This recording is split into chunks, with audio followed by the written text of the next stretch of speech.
భారత రాజ్యాంగం బలమైనదని ప్రతి ఒక్కరూ దాన్ని గౌరవించాలని ఓల్డ్ బోయిన్పల్లి కార్పొరేటర్ ముద్దం నరసింహ యాదవ్ అన్నారు. 76వ గణతంత్ర దినోత్సవ వేడుకల సందర్భంగా ఓల్డ్ బోయిన్పల్లిలోని పలు కాలనీలు, బస్తీలలో స్థానిక నేతలతో కలిసి ఆయన జాతీయ జెండాలు ఆవిష్కరించారు.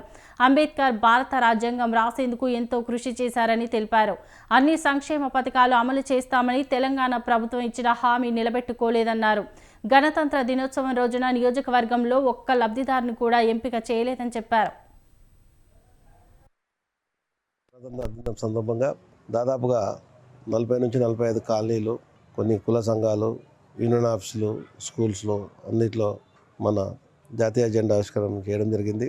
దాంట్లో భాగంగా మన అంబేద్కర్ రాసిన రాజ్యాంగాన్ని అందరం కూడా ప్రజాప్రతినిధులం కాబట్టి ఆయన ఆశయాలను అందరూ కూడా కొనసాగించాలి. ఎందుకంటే ఆయన ఒక దేశాన్ని దిశసూచిగా ఎట్లయితే ఉండాలి మన ప్రజలని ఒక రాసిన రాజ్యాంగాన్ని మేమందరం కూడా తప్పకుండా అది పాటిస్తూ దాన్ని అమలు చేస్తూ ముంగడు పోతాము. ఇక్కడ రేషన్ కార్డులు ఇస్తున్నాం అంటారు, అక్కడ అవే అంటారు, ఇవే అంటారు, ఏది కూడా లేదు.